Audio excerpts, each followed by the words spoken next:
My friend Luke, his sister had leukemia, and I wanted to help find the cure for cancer because I thought that was really sad. A while back, my sister was diagnosed with leukemia, and I wasn't sure how to feel about it. And after she wasn't cured yet, but I found out about St. Baldrick's Foundation, and I did it once with one of my good friends, Colton, and then I got some of my other friends into it, and this is my 4th year doing it. My awareness about childhood cancer has been it's exploded. And I've learned about children like Isla Jean Rathbone, who was a little girl in Schenectady, and she was 6 or 7 last year. And I learned that she was diagnosed at 18 months with something called neuroblastoma, and she had lived for a year and a half without the cancer, but last year at this time her cancer had returned.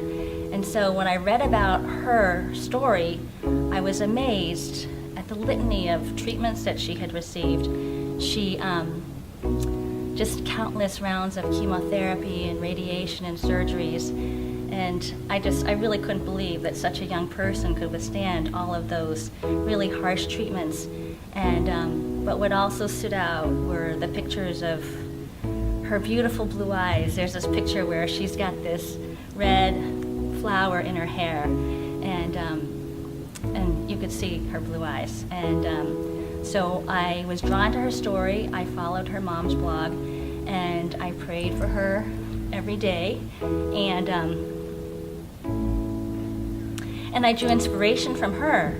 One of the things that I love to do is I like to run, and I do triathlons. And so last year I was training for my first marathon, and there were those long runs, and you're a runner too, that were long and painful. And I thought about Isla Jean, and I prayed for her, and I knew that no matter how lousy I was feeling and how hard it was for me to just keep pushing myself forward, that I thought of her, and that she was fighting for her life, and that it just, thinking about her helped keep me strong and kept me going.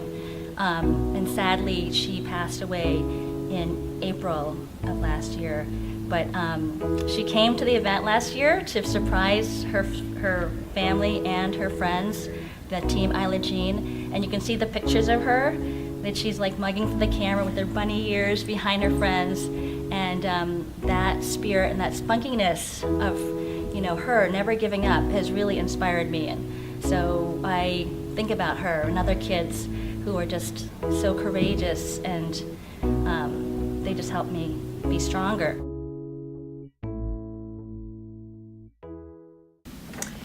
The St. Baldrick's Foundation is an international organization that started about 14 years ago in a bar in New York City, based on a bet between two men.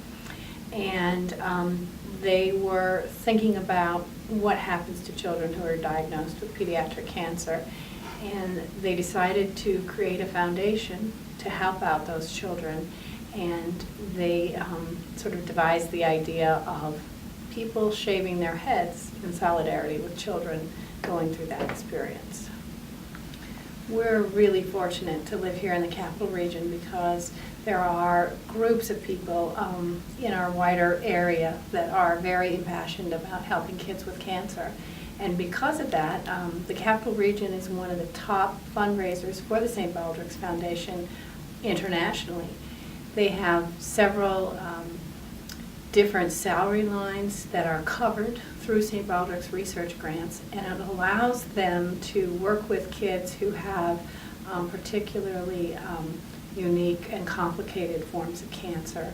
And those kids are able to go on clinical trials and stay in their hometown area and get the same top treatments that they might get, for example, in Boston or at St. Jude's. And monitoring clinical trials is a very expensive and laborious process, and so to have medical faculty right in our own area that can run these trials is really amazing. And well, I mean, we know that we had a couple doctors come into our events and speak to the same thing, and I think That's key. People always want to know when they're donating something, where does the money go? So a lot of the money does come back to the area. And one thing we learned early on is that if your child gets sick and your hospital subscribes to protocols that are part of a known set of treatments, it doesn't really matter where you live. And these guys are part of this national oncology group, and that's also helped them to get the research money because they're doing the kind of things that help everybody. So they spread it out, spread their research and their health. It's really important. Yes, for example, our daughter was able to receive treatment at Albany Medical Center. We took her to Sloan Kettering in New York City for a second opinion, and they said you would receive the very same treatment. It's called a roadmap.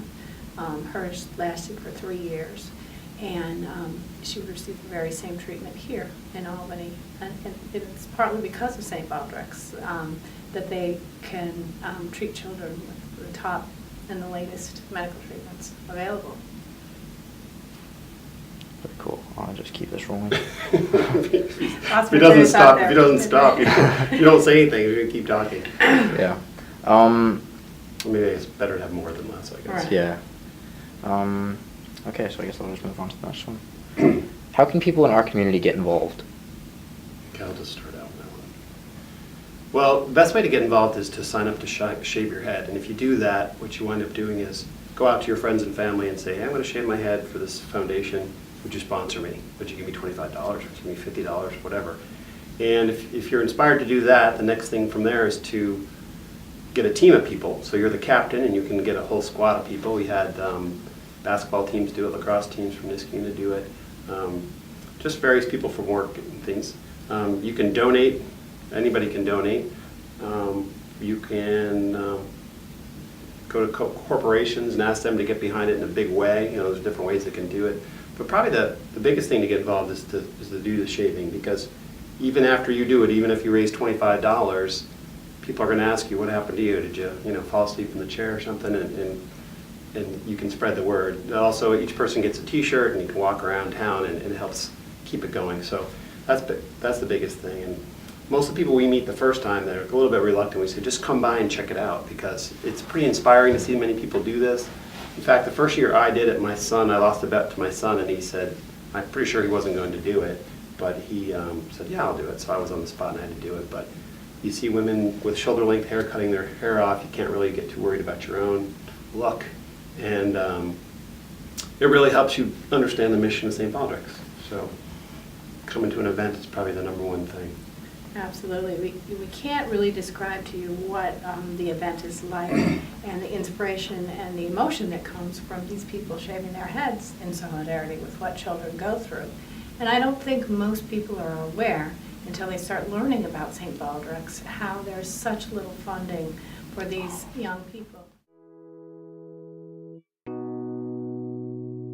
When I started 30 years ago, probably only 40% of children with acute lymphocytic leukemia, which is the most common type we treat, most common type of childhood cancer, we had an overall success rate of 40%. Now, 85 to 90%. There are many cancers that we have seen dramatic improvements in cure rates. And when I say cure, I mean taking an individual who has cancer and having them grow up to be an adult, have a family, go to college, have a career, have a full and normal life.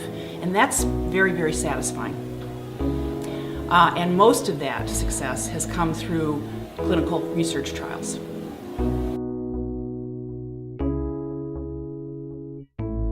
What drew me to wanting to shave my head, first and foremost, was doing this in honor of Audrey DeBritz. And Audrey knows that I wear the bracelet that we put on in 6th grade, and that I keep that on forever there. And so that drew me to wanting to shave my head and to be a part of the committee immediately.